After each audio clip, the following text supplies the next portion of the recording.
Cette semaine, ce Shabbat, c'est le premier jour de la fête de Hanouka, la fête des Lumières. Une des fêtes les plus célébrées du calendrier juif, tout simplement parce qu'elle demande très peu de moyens et très peu de contraintes. Juste de quoi acheter des bougies, de les allumer et de se retrouver ensemble en famille autour de cette lumière. Comme vous le savez, Zecher Asal Niflotav, les Chachamim nous disent que le calendrier juif n'est pas celui du temps qui passe, mais celui du peuple qui traverse le temps.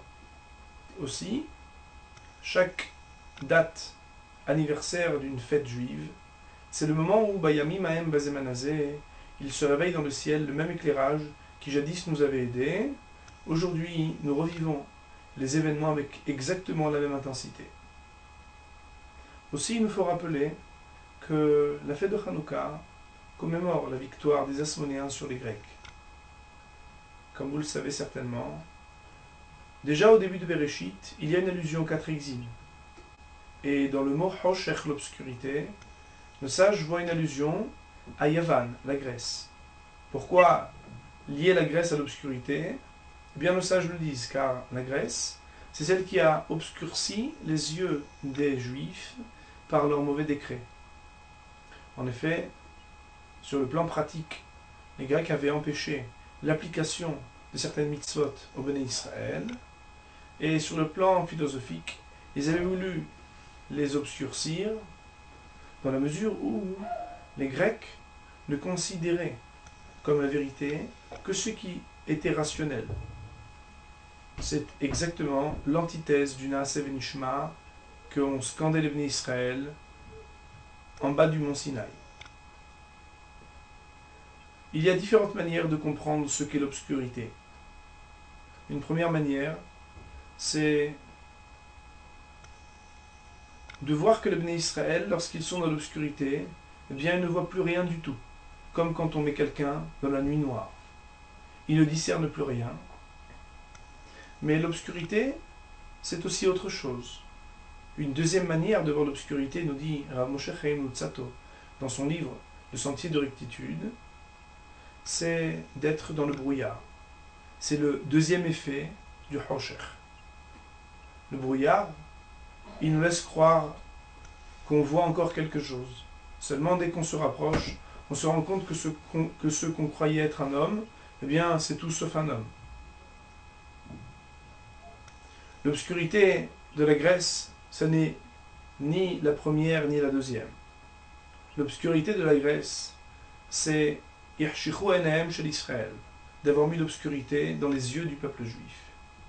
Autrement dit, les Grecs ont réussi à nous mettre dans l'obscurité même en plein jour, à faire que, même lorsqu'il y a des choses qui renvoient à la lumière, c'est-à-dire le lien entre le peuple juif et son Dieu, eh bien, on ne voit plus notre lien avec Akadosh Baruch Hu. Les Grecs ont donc placé le peuple juif dans une obscurité où, même en plein jour, on est en pleine nuit. La réponse des Asmonéens sur les Grecs a été, par ce miracle de la petite fiole d'huile, de quoi voir la victoire, même Milchama, c'est-à-dire de la guerre, avec un autre regard. En effet, aujourd'hui, on n'a même pas besoin de l'expliquer. À l'heure où la géopolitique pense que c'est elle qui est le Dieu du monde, eh bien, les gens, lorsqu'ils ont des victoires militaires, pensent que c'est dû à un bon entraînement, à de grands bataillons. Le peuple juif, lorsqu'il fête la fête de Hanouka, il l'appelle la fête des Lumières, et la mitzvah n'est pas de prendre un glaive, mais d'allumer une petite veilleuse. Pourquoi? Parce que si ce n'était le miracle de la bougie, eh bien on aurait pu penser que la victoire militaire n'était due qu'à Kohi ve'otzem yadi, ma force, ma bravoure, ma vaillance. Grâce à cette petite bougie, eh bien, en plein jour, il fait jour. C'est-à-dire qu'on ne se trompe plus sur le lien qu'on a avec Akadosh Baruch Hu, avec le Saint béni soit-il. C'est qu'on arrive, Bezrat Hashem, grâce à cette petite lumière, dans l'obscurité, à savoir que tout ce qui est notre quotidien, ça n'est qu'une suite de miracles.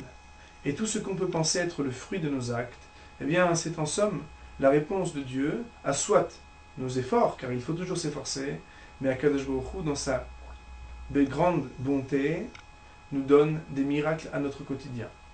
Que cette bougie de Hanouka eh bien, puisse nous éclairer dans ces temps si obscurs, et que très bientôt, la lumière qui jadis avait été prise et mise de côté par Akadosh Baruch Hu, pour les tzadikim, les hatid lavo à la fin des temps, eh bien, elle puisse nous être offerte, pour nous éclairer avec la venue du Messie, Yumer Rabbi Amen ou Amen.